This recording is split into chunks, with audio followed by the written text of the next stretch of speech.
importantes puede, ahora solo importa lo que siente y cómo. Muy bienvenidos a Conectando Pymes, un programa producido y conducido por la Cámara Pymes de Salta. Mi nombre es Darío Pellegrini y los voy a acompañar por una horita. Siempre decimos la hora más rápida de tu semana, porque esta hora pasa a una velocidad distinta. ¿Cómo andás, Santiago? Muy buenas tardes. Muy bien, gracias a Dios. Muy contento de estar en el programa. Eso, lo extraño cuando no estoy. Mirá, viniste un 2025 con asistencia perfecta y este año te hemos dado algunas licencias. Te estás tomando todo antes que se te venza. Por lo tenía vacaciones acumuladas. Los 14F, mirá que yo manejo alguna terminología de tu ex laburo. ¿Cómo andás, Marce, desde Jujuy? Bienvenido. Darío, Santi, ¿cómo están? Queremos ver si has regado la plantita, Marcelo. Ah, no, has acomodado la biblioteca. Hoy te cambiaste a la biblioteca. Me vine a la biblioteca. Darío, hablando de vacaciones, ¿cuándo me vas a dar? Porque no he faltado en ningún programa, pero... O sea, vos faltás a todos los programas y los cubrís con tu streaming, digámoslo así. Más bien, estamos esperando que te reintegres a trabajar. Estamos a punto de mandarte el telegrama de que nos consideramos ya desvinculados, Marce. Más bien me sorprendió que este año no hicimos el programa de Punta del Este. A ver, faltó. Igual todavía no quise preguntar porque estamos en este momento de crisis, pero Marce siempre se toma un mes tranqui, ¿no? En Punta del Este, sí, como para relajar. Es verdad. Este año no, pero en cualquier momento desde Punta estaré con ustedes. Volvemos a hacer la conexión. Este es un programa internacional. Hemos salido ya de por lo menos 5 países distintos, ¿no? Y estuvimos en Italia, Chile, España, Uruguay. Así que Argentina contamos ¿En como... Perú? ¿Hicimos cuando estuviste en Perú o Ecuador? En Ecuador hicimos programa también. Así que yo creo que he estado desde Santa Cruz de la Sierra, Bolivia, no sé si nombraste. Creo que sí. En Paraguay, en Asunción. En Paraguay estuvimos y en Santa Cruz hicimos un programa el año pasado con Marce también. Digo, bueno, le hemos metido bastante internacional. Bueno, vamos a darle la bienvenida a nuestra invitada de hoy, Dana Gordiola. Muy bienvenida al programa. Le vamos a contar a los oyentes que por ahí son nuevos y aprovechando a Dana también, que el programa tiene como dos grandes dinámicas que la hemos ido perfeccionando en el tiempo. La primera es que nuestro invitado nos suele acompañar en todo el programa, tanto para hablar de temas propios como para intervenir en el tema general del programa. Y con Marcelo hemos inaugurado con mucho éxito y nos divierte mucho comentar una película que la saca de alguna manera de la galera Marcelo, alguna vez la saca más del fondo, a veces está un poquito más arriba de esa galera. Sorprenden más que otras como exacto, esta. Exacto, de este día Marcelo, la verdad que espectacular película, no la vamos a spoilear, ya la vamos a contar en el momento. Y le damos un sentido pyme, ¿no? Utilizamos la película un poco pensando que nosotros los pymes vivimos la vida mirándola a través de ese filtro pyme, ¿no? ¿Qué podemos mejorar? ¿Qué podemos hacer de distinto? ¿Cómo crecer? ¿Cómo recién vos fuera del aire decías, hacíamos un chiste, pero no podíamos regular el micrófono, que se levantaba, ¿no? Che, este es un micrófono pyme, dice, quiere ir para arriba, ¿no? Un poco nosotros vemos hasta una tontera así como la del micrófono, la vemos desde ese enfoque pyme, y hoy vamos a hablar sobre el miedo, el temor como aliado pyme o como una experiencia o como una sensación que en general solemos tener los pymes en forma permanente. No sé, disparo la primera, digamos, idea, Dana. Digamos, cuando has tenido que tomar alguna decisión pyme, has tenido, digamos, esa sensación de, no digo de temor, de solo temor, sino como de una especie de incertidumbre. La sensación como de vértigo. Como de vértigo al avanzar hacia un proyecto, una toma de decisión. Uno está por facturar, dice, che, ¿me pagarán o no me pagarán? Digo, ¿cómo es real lo que estamos por ahí diciendo desde tu perspectiva? Digo, ¿se vive un temor mezclado con otras cosas? Bueno, primero, muchas gracias por la invitación, un placer estar acá. Buenísimo. Y segundo, sí, a todo eso, ¿no? Y es una constante. Creo que yo lo que digo es ser independiente en cualquiera de las escalas que te toque estar.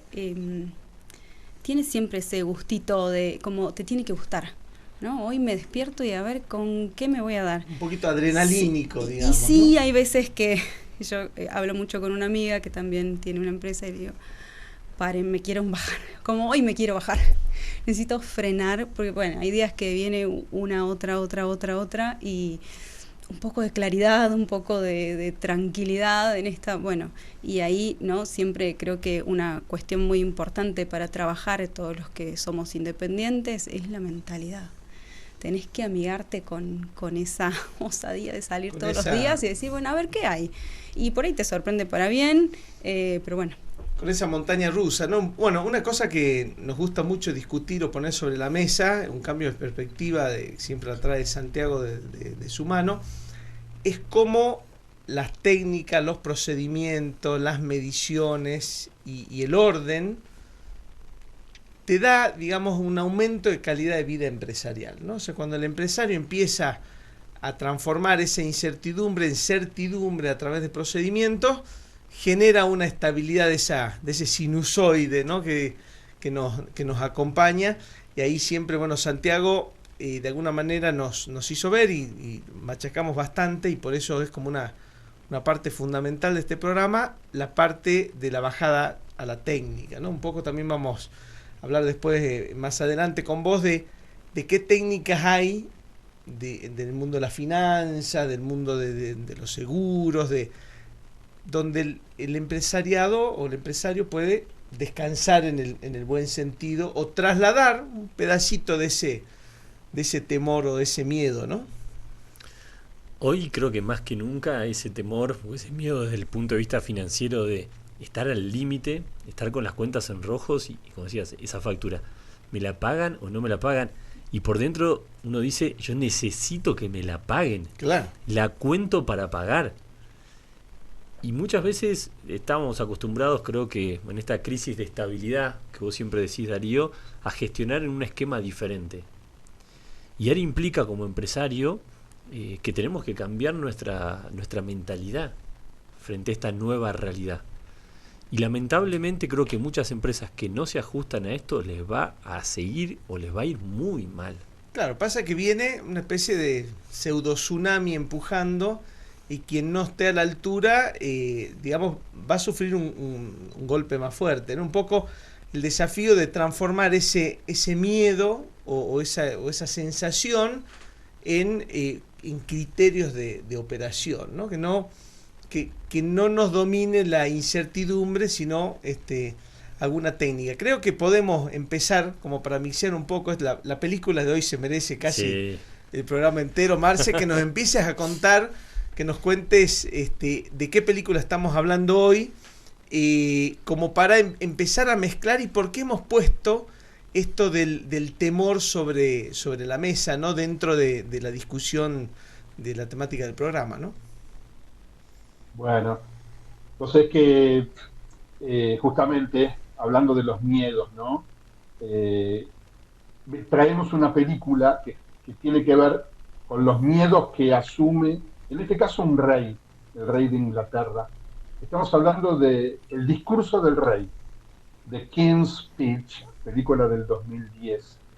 Y eh, antes de adentrarme en la película, pienso en los miedos que he tenido a lo largo de mi vida, después eventualmente también ustedes podrán contarlos. Tenerla a Dana, justamente hoy en el estudio, me hace enfrentar a uno de mis miedos, que es justamente adentrarme en el mundo de las finanzas y de las inversiones financieras. Pero bueno, ya después Dana tratará de apaciguar ese miedo. Y bueno, les decía, el miedo es uno de los grandes protagonistas de nuestra vida empresarial, ¿no? Influye en nuestras decisiones, miedo a invertir, a contratar, a endeudarse, el miedo a que no te paguen, como recién decía nuestro querido amigo Santiago. Bueno, la película, si quieren, les digo un resumen rápido. Simplemente claro, algo como cuál es el eje básicamente de la película, después la desarrollamos un poquito más, así también siempre está nuestro oyente googleador, ¿no? Que ya escuchó el discurso del rey, capaz no la vio, y Tuk empezó a ver de qué estamos hablando, ¿no? Y también, antes que nada, y siempre tratamos de traer películas que han marcado en su momento la época del cine, y en este en particular, esta no es una película menor, ganó 4 Oscars a mejor película, a mejor director, a mejor actor, al mejor guión. Ahí ya estamos viendo imágenes. Y está basada, les decía, en la historia real, y es muy desconocida para el gran público, del padre justamente de la reina Isabel, la que decíamos que iba a sucederla, o iba a quedarse viviendo junto a Mirta Legrand, pero bueno, Isabel falleció y Mirta sigue. Bueno, los argentinos solemos ganar en esa sí. disputa. No vamos a seguir, no vamos a tocar más profundidad que esa sola frase. Bueno, entonces les decía, digamos, el abuelo del actual rey Carlos asume el reinado porque abdica a su hermano, Eduardo VII, octavo creo que era. Y bueno, este hombre era de apariencia frágil, era incapaz de expresarse en público, ¿no? No, y de alguna manera lo sorprende, digamos, así como nos están sorprendiendo a las pymes algunas de las medidas macro que tenemos que adaptarnos con rapidez. A este rey le cae de alguna manera la corona un poquito de sorpresa y tuvo que adelantar su preparación, ¿no? Va a hacerlo medio en vivo a la cuestión. Y tenía algo puntual el rey que le impedía comunicarse, ¿o no, Marcelo? Bueno, justamente, era tartamudo, o tenía bastantes signos de tartamudez, y imagínate, ¿no?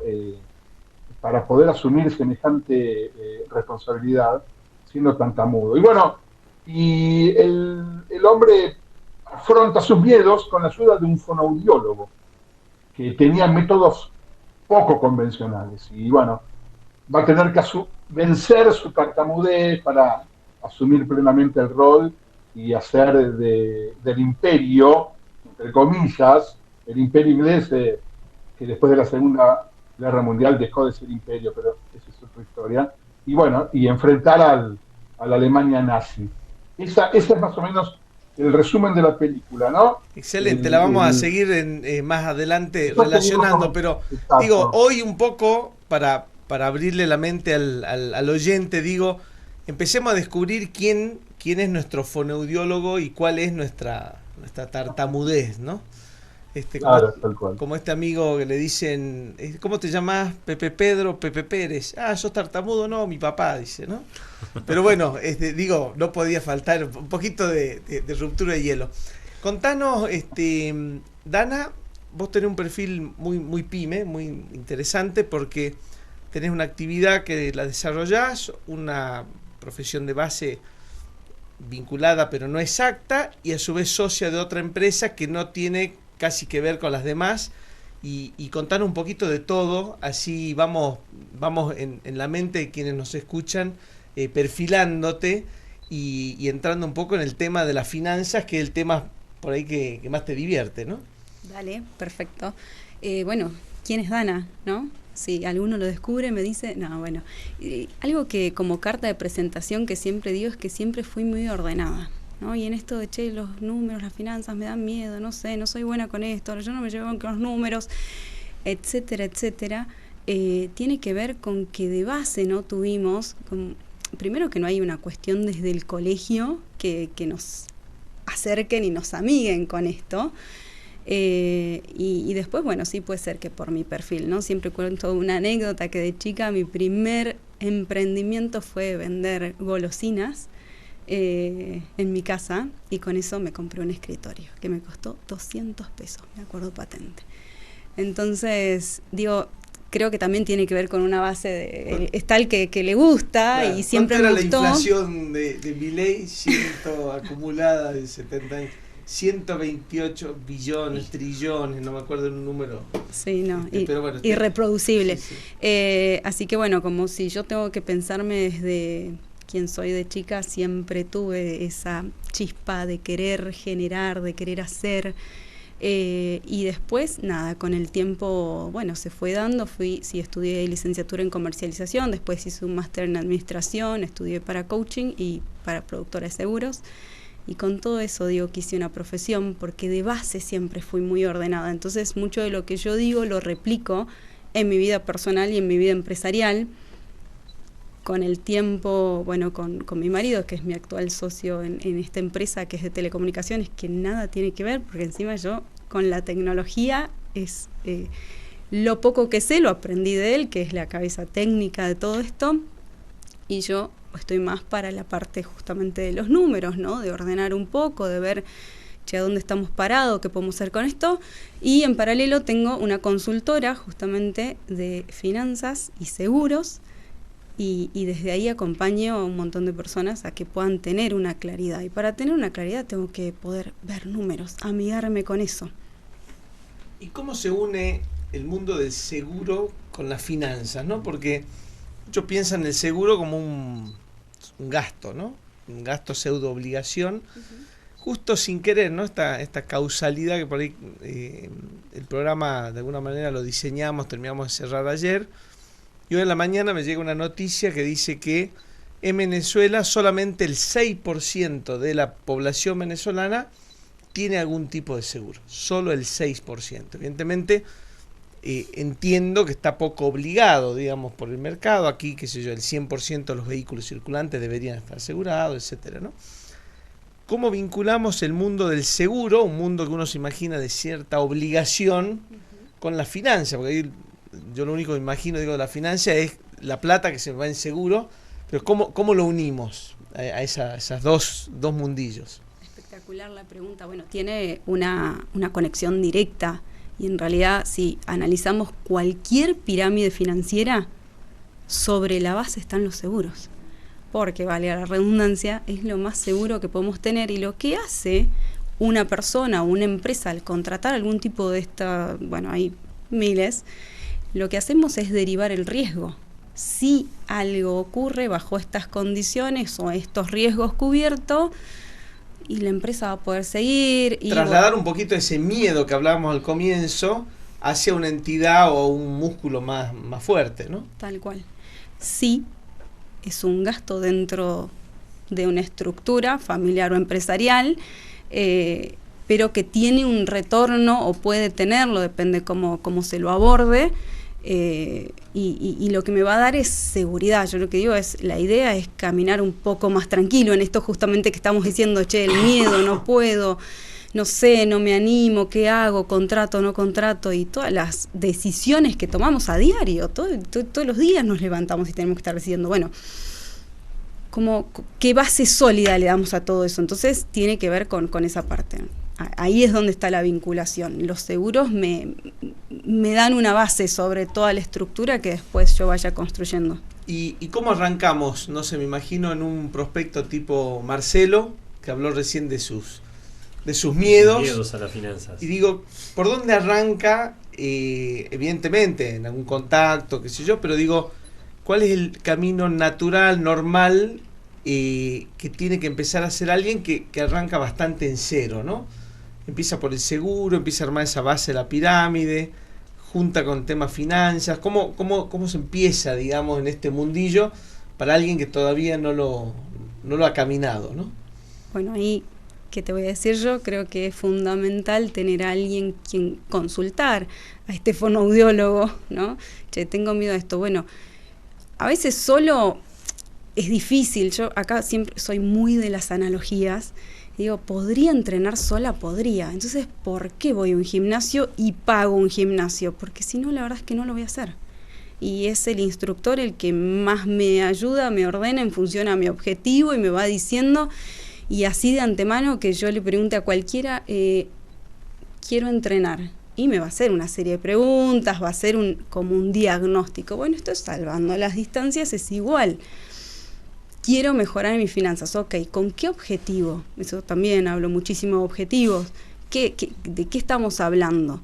Y a partir de ahí recién poder ir instrumentando esto, qué instrumento va a servir en función a la necesidad de esa pyme. Excelente. Y hablamos, Santiago, de los miedos y hicimos esta introducción de cómo las pymes a través de las herramientas mejoran la calidad, ¿no? de calidad de vida, sobre todo de quien toma las decisiones. Tráenos con algún ejemplo hacia la realidad de esa mejora de calidad que estamos hablando, ¿no? Uno dice mejora de calidad de vida y capaz alguien se imagina, no sé, vacaciones en la playa, pero ¿de qué estamos hablando en un día a día, digamos? Mira, como herramienta, lo primero, cuando vos me preguntabas, la primera imagen que se me vino de cómo el empresario a veces tiene una sensación o ese miedo a que hay un peligro ahí latente y no sabe qué es. Y muchas veces el empresario pyme tiene un olfato tremendo para los negocios y se da cuenta que algo va mal, pero no sabe qué. A un empresario me decía, siento que crecí un montón, pero tengo un castillo de cristal. Viene cualquier cosa, me golpea y se me cae todo. Se me cae ese castillo de naipes, se me desarma entero, pero no sé cómo fortalecerlo. Entonces lo primero que muchas veces trabajamos es en gestionar, en base, traducir eso a números. Porque decís, ¿dónde? Y no sé, los números no me cierran. Bueno, perdón. Ahora, hace poquito, esta semana, me pasó en una empresa que es la primera vez, hace 2 años el dueño viene diciendo, en los números estamos mal, que lo tradujimos a números.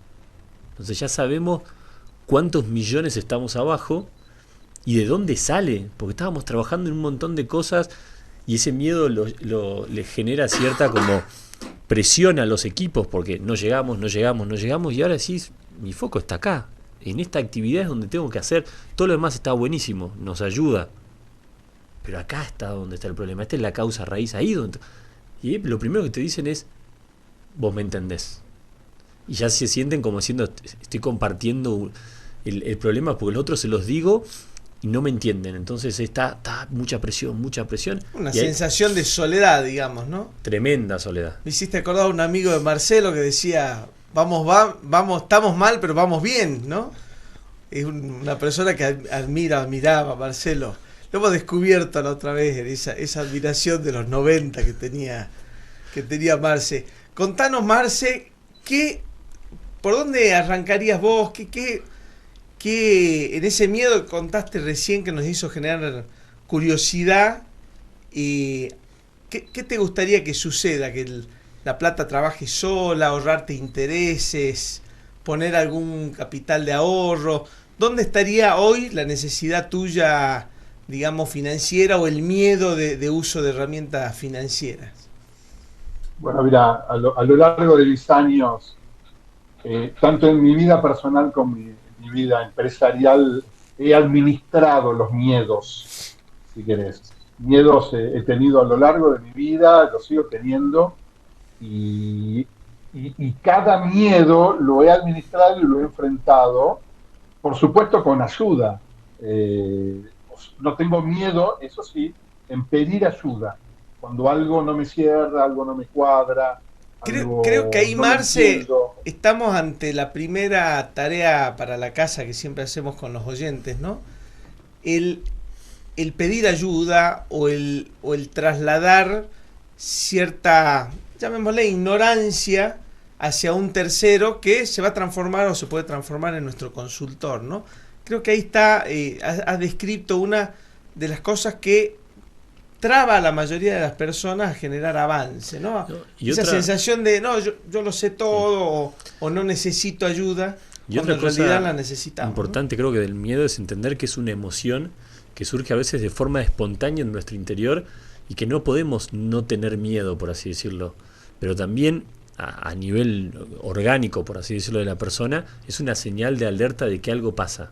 O sea, no puedo, por así decirlo, inhibir ese miedo, pero el tema es parte del KPI biológico, es parte, digamos. Pero la clave está en qué hago después. Si me frena ese miedo, si me hace más lerdo, porque hablando desde el punto de vista empresarial, a veces el miedo frena la toma de decisiones y que cuando las tomás ya está. O cómo lo abordo, cómo lo profundizo. Me pasaba una vez en un proyecto que estaba recontrafrenado y no daban vueltas. Le dije, bueno, vamos al peor escenario, porque veía que era miedo. Sí, y pusimos el peor escenario que podía pasar. Y dije, bueno, si pasa esto, ¿qué podemos hacer? Octubre de 2026, digamos. Peor escenario.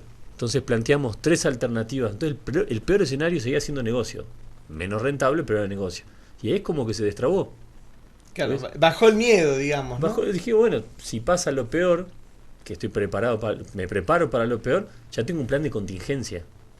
Eso No, y también. sabemos que ese peor de los escenarios de alguna manera está controlado. Creo que ahí, Dana, aparece, ¿no? Esta figura del seguro, donde por ahí, qué sé yo, algún seguro de capitalización o algo, dice, bueno, te aseguro una base mínima, después si todo va bien, te pago por arriba, pero hay ciertos pisos que yo puedo asegurar, por ejemplo, en cuestiones de capitalización o... Sí, tal cual. Bueno, ahí hay una cuestión que siempre digo también, y es que cuando tengo dinero de respaldo, me muevo más tranquila.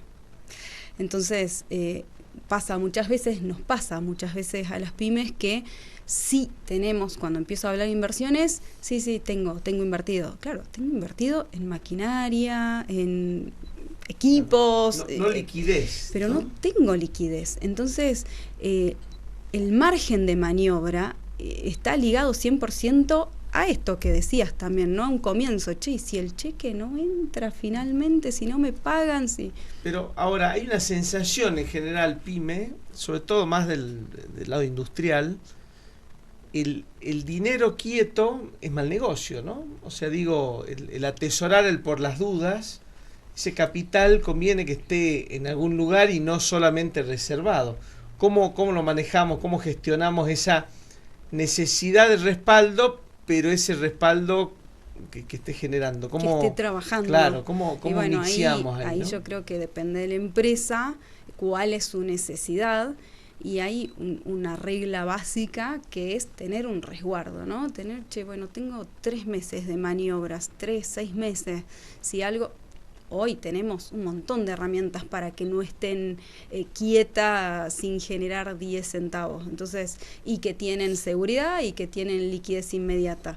Entonces, la cuestión es, creo, salir un poco de la operatoria normal y empezar a probar. Y ahí también hay otro componente que mucho empresario, me acuerdo, todavía sigue habiendo, que el resguardo cuando tenía plata de más, materia prima. Me estoqueaba. Y hoy el stock es uno de los peores negocios. En esta crisis de estabilidad que hablamos desde la Cámara PYME, la estabilidad nos trae desafíos donde herramientas viejas no aplican a problemáticas nuevas, ¿no? O sea, hoy el stock, el otro día estábamos en una mesa que le llamamos Mesa de la Evolución PYME, y uno de los que participaba decía, yo me super estoqueé y hoy mi stock está 20% arriba que la reposición, ¿no? Y eso te genera un desafío, porque ya el usar tu propio stock significa estar 20% ya arriba de cualquier competidor. Estás largando con una valla, una vara más alta de atravesar, ¿no? Sí, esa mentalidad cuesta mucho cambiarla. Y tenía, en su momento, me acuerdo en Inti le decíamos siempre, cuando veíamos mucho stock, la importante era que tenga por lo menos un análisis. Porque la mayoría tenían stock porque de toda la vida lo tuvieron, y vos empezabas a ver, ya tenían productos vencidos, obsoletos, una pésima gestión del stock. Y había un componente que se agregaba mucho y que impactaba mucho en Salta, que eran los problemas de desabastecimiento. Entonces, si vos no tenías determinados productos, corrías riesgo de que no te los manden, y casi todo venía de Buenos Aires. Hoy, como el nivel de actividad bajó en ciertos rubros, el proveedor tiene una regularidad para enviarte que es fantástico. Entonces, me pasó en empresas que compraban para 3 meses y decís, ¿cada cuánto viene el proveedor? Toda la semana, y te cumple. Sí, yo ponía unas reglas. O sea, lo primero es la frecuencia del proveedor. ¿Qué tan confiable es mi forma de pago, la forma de pago del cliente? Y se dan cuenta que estaban comprando un volumen enorme que los exigía financieramente y que no tenía sentido. Ir a un modelo más, vos que sos creo que de esa escuela, de más de just in time, ¿no?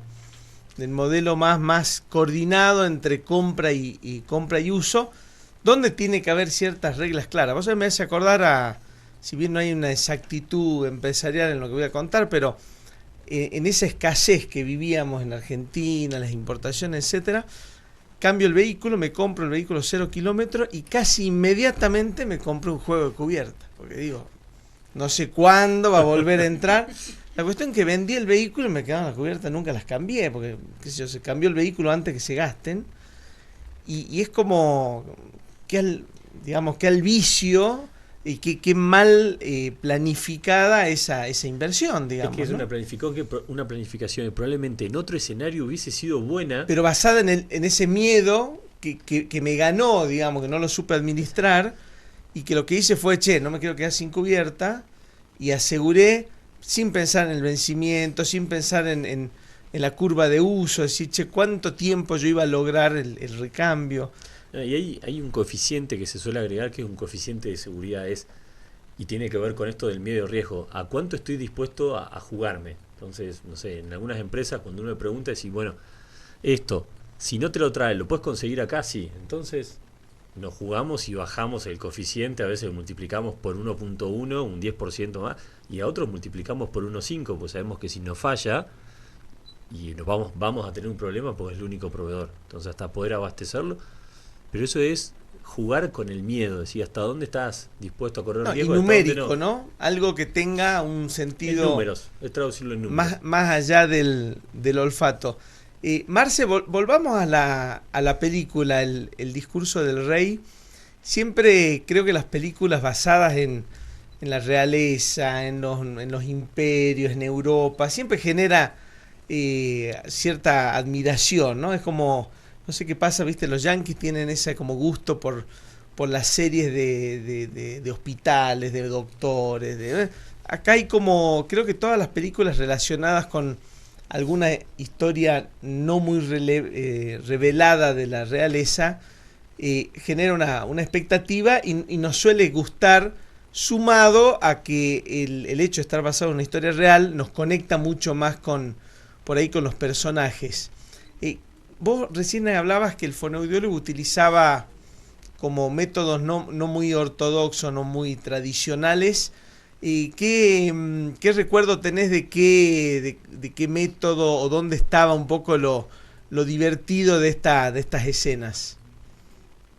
Bueno, la película transcurre, o en realidad esta historia real transcurre en la década del 30, del 30, del 40, y este fonoaudiólogo que usaba métodos, si querés, que no eran convencionales y eran nuevos. Por ejemplo, lo hacía grabar un discurso, por eso también una película se llama El discurso del rey, con un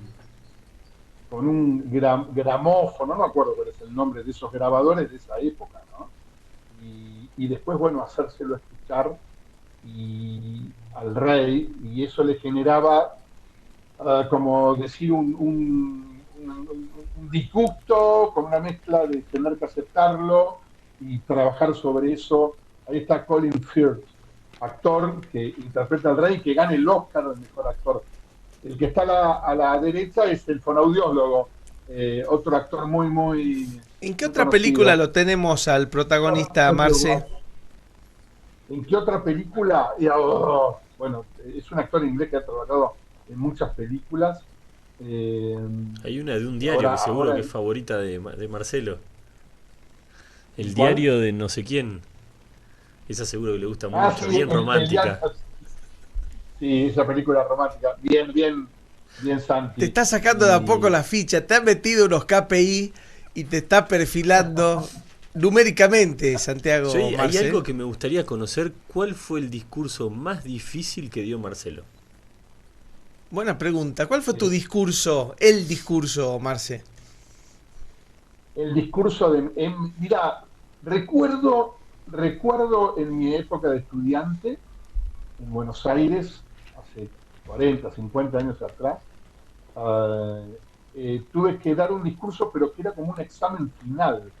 Yo estudié licenciatura en Relaciones Públicas, y una de las materias era oratoria, justamente, y formaba parte de tu nota final el discurso o digamos, la nota de oratoria que tengas que dar frente a un público, que el público era eventualmente todos mis compañeros. Y sabés que tenía mucho miedo, aunque eran compañeros, eran gente que conocía, los profesores. Pero bueno, lo enfrenté y salí airoso. Buena nota. Te lo digo. Con una muy buena nota, muy buena nota. Ahora, si querés, eso es en la vida, en mi vida de estudiante. También tuve un discurso importante en mi vida personal. Eventualmente, Darío, Varios discursos, digamos. cuando tenés que enfrentar y decir cómo conquisto a esta mujer hermosa, ¿qué discurso? ¿Qué le digo? Bueno, esos son discursos importantes. Una acción Si vale más tenés que miedo, por 1000 palabras, Marcelo. Un gesto. Dejemos de chamullar. Lo que pasa es que vos sos porteño. El porteño chamulla, el salteño es más vivencial la Vos sabés cuestión. Nosotros conquistamos con vos sabés paisaje, cerro, otra cosa. un miedo que tengo y que nunca lo enfrenté, si querés. Tuve muchas posibilidades de trabajar con mi pareja, la actual o anteriores. Y nunca me decidí, nunca preferí que no, quizás con el miedo a que el negocio no saliera, la pareja se rompiera. Quizás eso Dana nos podría dar algún consejo, porque Claro, creo, Dana, ella es contaste que socia de su esposo, digamos, pero trabaja con...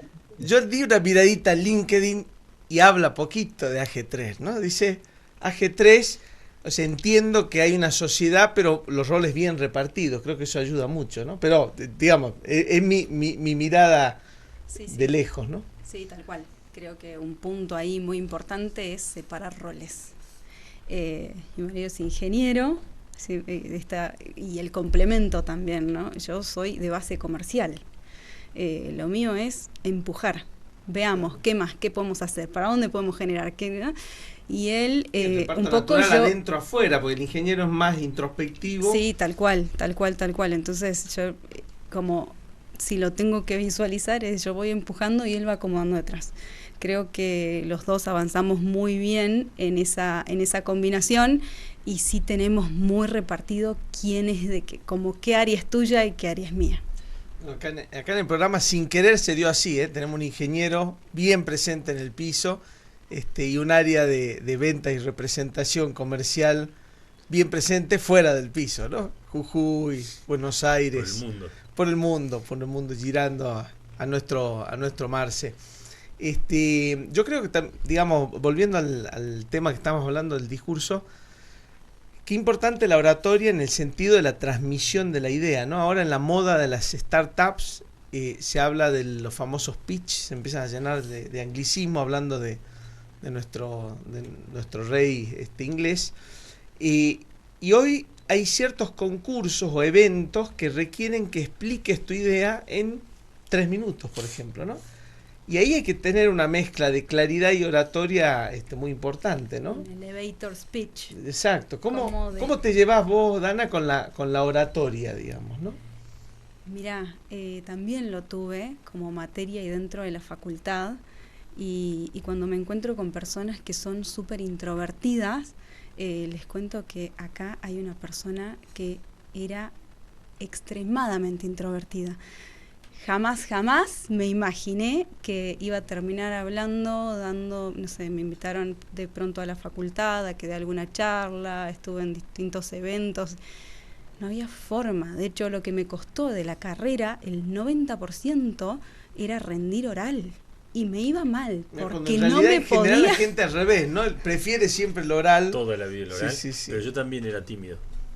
Mira. Era extremadamente tímido hasta que en un congreso estuve a cargo de prensa. Me tocó ser la parte comercial. Nadie se acuerda del congreso porque dice que no se enteró nunca nadie. Era el CAEI, era el Congreso de Estudiantes de Ingeniería Industrial que se hizo en Salta, en el Alejandro I. Entonces metimos 200, 300 personas. La mayor parte del evento la cubrimos nosotros. Entonces a mí me tocaba ir a manguear a las empresas plata como sponsor y atendía a todos los periodistas el día anterior y ese día. Y eso fue un clic. Fue un destrabe. Y sí, ya... Digamos, lo importante de la calle, ¿no? Un poco de ese destrabe. No, mira, no estaba planificado, pero me acordé ¿Y tu discurso? Mi discurso, yo tengo... El que más te costó y el que más te sentís orgulloso. Mira, que más me costó, no me acuerdo. Te soy sincero, no me acuerdo. Pero, esto para todos los que están escuchando, es totalmente improvisado, ¿no? Pero un discurso que me trajo como mucha satisfacción fue una mezcla de improvisación con discurso en sí mismo, yo estaba acompañando una delegación del Parque Industrial de Salta en Bolivia. Esta delegación tenía su comisión directiva, su presidente, yo iba simplemente como socio del Parque Industrial, y quien daba el discurso, o sea, estábamos todos invitados, ¿no? Invitados por el gobierno de Bolivia, por el Parque Industrial, gastos pagos, etcétera. De alguna manera, todo estaba muy expectante de lo que teníamos que decir, digamos, ¿no? Como, che, te trajimos hasta acá, estamos dando de comer, a ver, contanos algo interesante, ¿no? Y el presidente se descompone por la altura, no sé qué, de Bolivia. El vicepresidente no se animaba, el secretario, no, yo no estudié lo que había que hablar. Entonces dijeron, no, lo cancelemos. Digo, che, qué vergüenza venir a otro país, ir a otro país y no poder satisfacer a ese público. Entonces yo le dije, bueno, ¿trajeron material? Sí, denme el material, yo voy a dar el discurso, ¿no? Y hora y media de interacción con el público, todos muy contentos, al punto que al regreso me proponen como parte de la comisión directiva, y comenzó, digamos, una carrera gremial en el Parque Industrial puntualmente. Digo, mucha satisfacción de poder ayudar a través de la oratoria a salir de una situación, pero a su vez hacerlo con éxito en el sentido técnico, ¿no? No una oratoria solamente vacía de ocupar el espacio, sino de haberlo ocupado técnicamente. Y creo que eso es un manejo de herramientas, de tener cierto ejercicio, donde en momentos claves que uno no se imagina, por ahí la oratoria se convierte en una herramienta prácticamente de gestión, ¿no? Y por supuesto, creo que es la base de comunicarse con clientes, incluso con proveedores, con empleados, ¿no? Charlamos fuera de aire con Santiago, qué importante es comunicarle los proyectos a los empleados, que por ahí los empleados dicen, che, esto está yendo para la derecha y yo quiero que vaya a ir a la izquierda, y es porque la cabeza no supo comunicar el rumbo que decidió para la empresa y el empleado se siente desorientado, aunque ese rumbo incluso sea mejor para todo el equipo. ¿Te acordás alguna otra, Marce, alguna otra, no sé, tip o anécdota, algo de la película? Que vos digas, che, esto me llamó la atención, algún punto. ¿Aparece la reina Isabel II en algún momento de la película? ¿Cómo? No, porque Isabel en esa época era bien chiquita. No. A ver, la película, de vuelta, es maravillosa desde el punto de vista de las actuaciones de los protagonistas. Está en Netflix, se puede ver en Netflix. Ya que Netflix no la haya eliminado, significa, Marce, que estamos por buen camino, ¿eh? Que es bastante más nueva que Estamos otras. en buen camino. Pero justamente como este buen hombre, este rey, enfrentó ese miedo que tenía y esa imposibilidad, la enfrentó y salió adelante. Le pregunto a ustedes ahora, Darío, Santi, Dana, ¿cuál fue el mayor, si es que tienen, cuál fue el momento en sus vidas, hablemos desde el punto de vista empresarial, ¿no? Que más miedo tuvieron y qué hicieron al respecto? ¿Lo enfrentaron? ¿No lo pudieron enfrentar? ¿Avanzaron igual? ¿No avanzaron? A ver, ¿qué me cuentan? Yo después les cuento el mío. A mí me sale bastante rápido, que es cuando dejé, después de casi 20 años, 22 años, la relación de dependencia para ser plenamente independiente. El salto ese es como que... Llegar al 1, al 2, abrir la cuenta bancaria y no sucedía la magia, digamos, no sucedía lo que sucedía con lo otro. Eso la verdad que fue... Me daba miedo, pero por otro lado es como la importancia de la preparación, porque después de que di el salto, es como cuando, no sé, estás con un parapente, estás por saltar, que te da miedo, pero después decís, che, estaba listo, tengo el paracaídas abierto, tengo el motor atrás, tengo todo y un paisaje espectacular, ahora lo disfruto. Sí, qué buen salto que di. Me pasó eso, que apenas salté ya me levé. Entonces, la verdad que... Pero antes, cuando estás ahí mirando el barranco y si sale mal y si no se abre... Mira qué interesante. Ana, ¿vos tenés un momento? Bueno, ahí estaba pensando en lo que escuchaba la pregunta y comparto, porque sí, trabajé muchos años en relación de dependencia y ese salto es... y por ahí, bueno, nada, esto de... ¿Cómo no me fui antes? Bueno, qué interesante esto Fácil con el porque, diario el lunes, ¿no? claro, pero digo, un poco el programa está apuntado también para que muchos pymes que no son pymes todavía, ¿no? Que todavía no lo saben No lo que son, saben. y que están ahí dudando y saber que se puede, ¿no? Digamos, saber que después de ese salto se encontró alguna tierra firme. Sobre todo, muy poca gente encontré que en el camino diga, la verdad que me arrepiento, ¿no? La mayoría tiene como una sensación de que el salir de ciertas estructuras rígidas le fue siempre para mejor, ¿no? Marce, contanos el tuyo, vos ya lo tenés preparado. Nos tiraste No. la papa Mira, caliente, pero vos ya estás haciendo el puré con el dedo yo meñique. soy apenas un poco mayor que ustedes, unos poquitos años mayor que ustedes, pero a lo largo de mi vida he hecho tantas cosas, me he enfrentado ante tantas cosas, he tenido muchos miedos, pero si quieren les cuento el último de mi vida. Hace unos 7 años atrás había entrado en crisis a lo que me dediqué gran parte de mi vida, que era la publicidad y el marketing, y, y realmente no le encontraba la salida a mi vida, si querés, empresarial, comercial, económica. Y una persona a la que quiero mucho me dijo, Marce, ¿por qué no probás esto? Y que esto tenía que ver con ser representante de una empresa de cosmética, un, Un rubro nuevo, un digamos, para vos. laboratorio, un rubro no nuevo, o sea, un rubro pero absolutamente desconocido. Lo creía un rubro menor, lo creía hasta un rubro menor, y, y bueno, esta persona me ayudó con este miedo a lo que para mí era absolutamente desconocido, y, y bueno, y hoy agradezco haberlo enfrentado, haber aceptado la distribución. Hoy son ya 3 laboratorios importantes de Buenos Aires que represento en este mundo de la cosmética, como bien sabrá Y, Dana. y constituye Podrá tu columna de ingresos, digamos. O sea, hoy es a lo que te dedicas prácticamente en pleno, ¿no? Lo que descubrí es que la cosmética es para las mujeres algo que más allá de su situación económica, eh, nunca, pero nunca van a dejar de comprar la cremita. Te lo digo así, La en cremita. general. Te ¿no? bajaste La 5 cremita. puntos, Marcelo, ahí. Yo pensé que iba a tirar un término técnico. Claro. No, la cremita, porque No, fue justamente lo que yo le dije, lo que le dije a esa persona que me dijo, Marce, metete en este negocio. Y yo ahora, le dije, vos Marce, ¿qué voy a vender cremita? pero vos en el Marce, también me contaste que te sorprendió la cantidad de hombres vinculados también a un mundo que uno cree que es exclusivamente femenino, ¿no?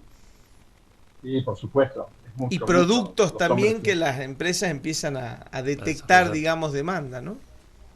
Y por supuesto, por supuesto. Pero igual el universo es mayoritariamente femenino, eh, y, y descubrí que a la vez es uno de los negocios más importantes del mundo, el mundo de la cosmética, aunque no lo parezca. Es multi, pero multimillonario. Así que aquí estoy, con ese miedo que tenía originalmente, lo pude enfrentar, pude avanzar, como bien decís, es mi columna vertebral económica, sigo con el mundo de la publicidad, porque vos pensás, la publicidad, ¿qué es? Vos vendés ilusión, vendés... Intangible. Y eh, la cosmética también, digamos. Y la cosmética también, un poco uno vende. Cambia bastante la cosmética. Claro, digamos que ese intangible se vuelve tangible en 5 años, hasta eso vos ya desapareciste. tiene mucho también, es No, verdad. estamos Y vos, molestando un poco. Darío, No, tu yo, gran miedo... digamos, mi miedo real, que lo vivo todos los miércoles, es que se termine este programa.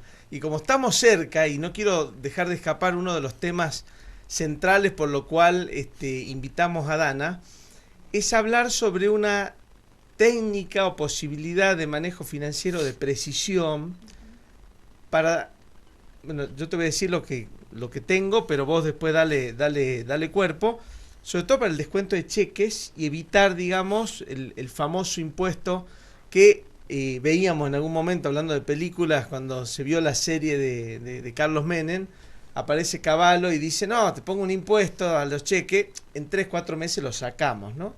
Más o menos año 94, digamos, estamos a unas buenas décadas después y sigue siendo parte de nuestra estructura de costo.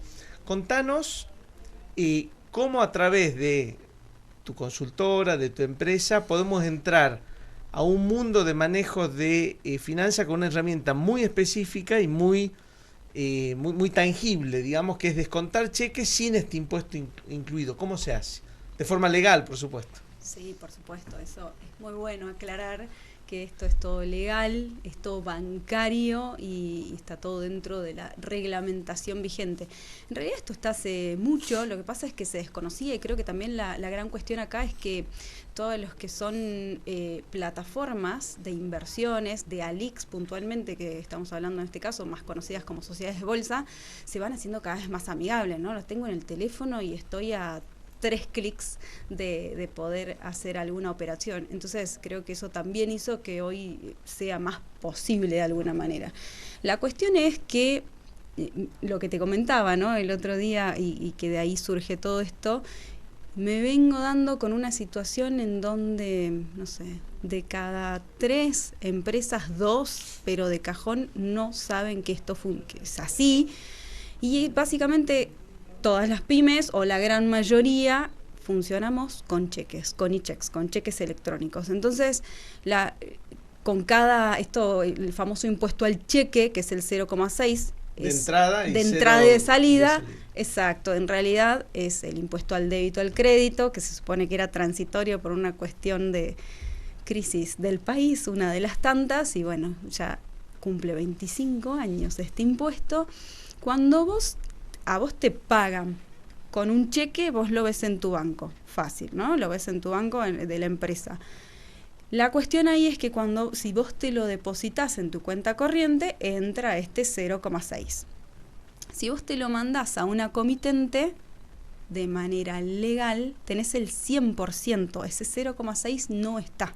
Te depositan íntegro ese valor del cheque. Y después retiro de comitente el valor lleno, digamos. Tal cual, después retiro.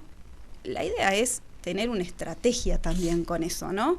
No que sea parte, no reemplaza un banco, vamos a aclarar eso. No es que ahora una LIC va a reemplazar el banco, sino que son, por supuesto, que las dos cosas, y de hecho el banco siempre va a ser el vehículo que una. Y es complementario. Ahora, exacto, hemos despertado en nuestros últimos minutos de programa, o segundos ya del programa, una gran curiosidad, cómo ahorrar ese 0,6 de entrada, al menos de ese impuesto.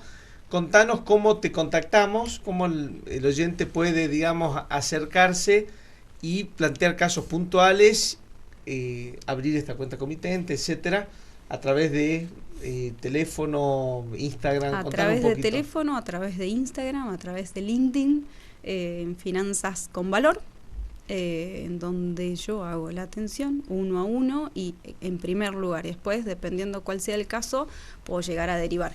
Pero digo, básicamente es una herramienta que la tenemos disponible, está ahí, está habilitada y nos las estamos perdiendo en algunas situaciones, la gran mayoría en realidad. Y que lleva mucho tiempo, ¿no? Esto también no es una cosa, o sea, no lleva muchos años, pero no es una cosa que salió recién. Digo, está sumamente probado que funciona, porque el miedo siempre es, lo mando allá y después si no retorna. No, lo que este año igual hubo una modificación, una flexibilización, y es que no podían estar endosados esos cheques, y había un cierto límite y demás. Al poder tener la trazabilidad de todo el cheque, al ser electrónico, con esta flexibilización, hace que no pasa nada, si está endosado, si está igual endosado, lo puedo utilizar. Y entonces, digamos, a través directamente del Instagram Finanzas con Valor, o también a través del Instagram de la Cámara Pyme. Después nosotros derivamos con nuestros invitados. Cámara Pyme Salta, con una sola S, Cámara Pymes o Cámara Pyme Salta, nos ubican y se contactan con nosotros. El operador nos indica que la hora más rápida de la semana se ha terminado, así que Marce, hasta el próximo programa. Esperamos encontrarnos físicamente en algún momento en esta mesa. En breve. Espero el miércoles que viene estar junto a ustedes, chicos. Fantástico. Gracias, Dana. Gracias a todos por estar ahí. Chau, chau. Chao, gracias. Adiós. Chicos, chau, chau, chau. Bueno, doy fe que Pasa rápido. rápido.